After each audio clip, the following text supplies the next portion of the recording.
नमस्कार, Marathi kitchen food चॅनलमध्ये तुम्हा सर्वांचं मनापासून स्वागत। तर आज आपण कुरकुरीत अशी कॉर्नची भजी कशी करायची याची रेसिपी बघणार आहोत। ही भजी बनवायला जेवढी सोपी आहे, खायला तेवढीच टेस्टी लागतात। तर एकदा नक्की बनवून बघा। चला तर मग लगेचच रेसिपीला सुरुवात करूया। तर सगळ्यात पहिले इथे मी मक्याचे जे कणस असतात त्याचे दाणे काढून घेतलेले आहे। तर 3 कप हे मक्याचे दाणे आहेत। वजनी म्हणाल तर 300 ते 350 ग्रॅम हे दाणे आहेत। तर हे स्वीट कॉर्न आहे। आता हे दाणे आपल्याला मिक्सरवरती थोडे बारीक करायचे आहे, पण त्याआधी थोड्याशा मिरच्या आणि लसूण जे आहे ते आपल्याला बारीक करून घ्यायचं आहे। तर 5-6 मिरच्या घेतलेल्या आहे आणि 3-4 लसूण पाकळ्या घेतलेल्या आहे। याचं पेस्ट आपल्याला करून घ्यायचं आहे बघा अशा पद्धतीने। त्यानंतर कॉर्नचे दाणे जे आहेत ते आपल्याला यामध्ये टाकून याला सुद्धा थोडंसं फिरवून घ्यायचं आहे, म्हणजे पल्स मोडवरती 1 ते 2दा फिरवायचं आहे। खूप जास्त बारीक याची पेस्ट करायची नाही आहे बघा अशा पद्धतीने। आता हे दाणे थोडेसे जास्त होते म्हणून 2 बॅचमध्ये इथे मी वाटून घेतलेले आहे। तर याला फक्त मी पल्स मोडवरती 2दा फिरवलेला आहे, म्हणजे थोडेसे क्रश केलेले आहे, खूप जास्त बारीक केलेले नाहीये। तुम्ही इथे बघू शकता अशा पद्धतीने मी हे दाणे वाटून घेतलेले आहे। त्यानंतर यामध्ये आपल्याला काही सुके मसाले टाकायचे आहेत। चवीनुसार मीठ टाकून घेतलेला आहे। अर्धा चमचा यामध्ये हळद टाकलेली आहे। अर्धा चमचा लाल तिखट टाकायचं आहे। यामध्ये आपण मिरच्या सुद्धा वापरलेल्या आहे, त्यामुळे तिखटाचं प्रमाण थोडं कमीच वापरायचं, पण तुम्ही तुमच्या आवडीनुसार तिखटाचं प्रमाण ठेवू शकता। अर्धा चमचा धने पावडर टाकलेली आहे। अर्धा चमचा जिरे टाकलेले आहे। 1 चमचा यामध्ये ओवा टाकून घ्यायचा आहे आणि पाव चमचा हिंग टाकायचा आहे। सोबतच 2 मीडियम आकाराचे कांदे बारीक चिरून यामध्ये टाकलेले आहे। त्यानंतर कोथिंबीर टाकायची आहे। तर थोडीशी जास्त कोथिंबीर यामध्ये टाकायची, म्हणजे भज्यांना टेस्ट खूप छान येते आणि दिसायला सुद्धा खूप छान दिसतात। आता हे सगळं साहित्य व्यवस्थित हाताने मिक्स करून घ्यायचं। तर बघा हे छान मिक्स झालेलं आहे। आता यामध्ये आपल्याला बेसन पीठ आणि तांदळाचं पीठ टाकायचं आहे। तर इथे मी अर्धा वाटी म्हणजे जवळजवळ 4 टेबलस्पून बेसन पीठ घेतलेला आहे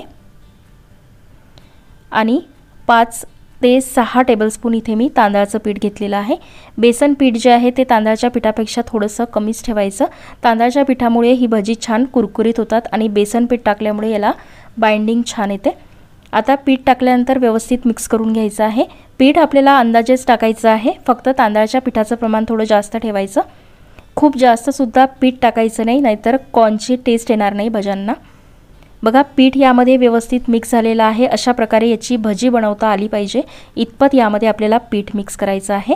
पाण्याचा वापर यामध्ये अजिबात केलेला नाहीये। भज्यांचं पीठ आपलं रेडी झालेलं आहे। आता लगेचच आपण भजी तळून घेऊया। भजी तळण्यासाठी तेल आपल्याला बऱ्यापैकी गरम करून घ्यायचं आहे। भजी टाकताना गॅस आपल्याला मोठाच ठेवायचा आहे। तेल तुम्ही बघू शकता व्यवस्थित गरम झालेला आहे। आता अशा पद्धतीने तेलामध्ये भजी आपल्याला टाकून घ्यायची आहे। तर किती मोठी किंवा छोटी भजी तुम्हाला करायची आहे त्यानुसार तुम्ही भजी करू शकता। आता भजी टाकल्यानंतर लगेचच याला पलटवायची घाई करायची नाही। खालच्या साईडनी थोडासा याचा रंग चेंज झाला की याला पलटवून घ्यायची आहे। भजी तळत असताना गॅस आपल्याला मीडियम टू हायच्या मध्येच ठेवायचा आहे। खूप जास्त कमी गॅस करायचा नाही, नाहीतर भजी तेलकट होऊ शकतात। आता ही भजी आपल्याला छान लालसर रंगावरती तळून घ्यायची आहे। तर भजी तळण्यासाठी खूप जास्त वेळ लागत नाही। एक बॅच तळण्यासाठी 3 ते 4 मिनिटाचा वेळ लागू शकतो। बघा भज्यांचा छान लालसर रंग आलेला आहे। आता भजी आपण काढून घेऊया। दिसायला खूप छान दिसते आहे, याचा रंग तुम्ही बघू शकता।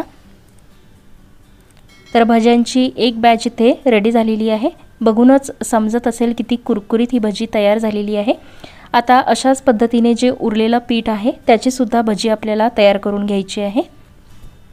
तर ही गरमागरम भजी खायला खूप छान लागतात। तर बघा दुसरी सुद्धा बॅच मी इथे तळून घेतलेली आहे। तर सगळी भजी इथे रेडी झालेली आहे। तर ही भजी तुम्ही हिरव्या चटणीबरोबर किंवा टोमॅटो केचप बरोबर सर्व करू शकता। सोबतच 2-3 हिरव्या मिरच्या सुद्धा मी इथे तळून घेतलेल्या आहे। भजींसोबत मिरच्या ज्या आहेत त्या तोंडी लावायला खूप छान लागतात। तर भजी इथे तुम्ही बघू शकता किती कुरकुरीत तयार झालेली आहे। तर पावसाळ्यामध्ये ही गरमागरम भजी खायला खूप छान लागतात। बनवायला सुद्धा खूप जास्त वेळ लागत नाही। तर कशी वाटली तुम्हाला ही कॉर्नच्या भज्यांची रेसिपी मला कमेंटमध्ये सांगायला विसरू नका। व्हिडिओ आवडला असेल तर चॅनलला लाईक, शेअर आणि सबस्क्राइब नक्की करा। मी भेटते तुम्हाला अशाच एका नवीन व्हिडिओ बरोबर। तोपर्यंत धन्यवाद।